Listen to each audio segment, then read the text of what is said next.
大家问千万字，逐工要和大家做伙来捌一字。咱早讲做正地代志，拢爱有基础。今仔日要甲大家小解这一字，咱同齐来看到，这就是基础的基，读国语基第一条。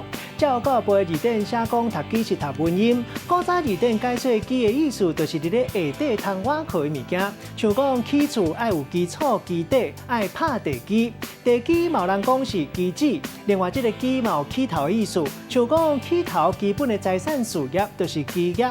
根本咱讲是基本，若做事业或者是活动的资金，也佫有资本，咱拢讲是基金。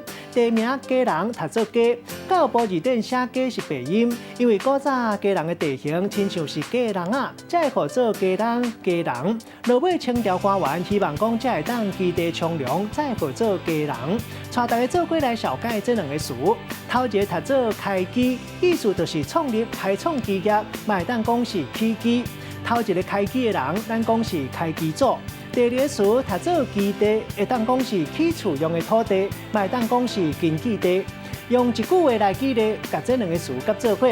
譬如讲阿明对做甜露点心有兴趣，想要家己开创基业，就买一块地来做基地，想要好好拼伊的事业。祝福伊会当顺势成功。今仔日小解这一字读做基，另外一个音读做家，提供给观众朋友来参考。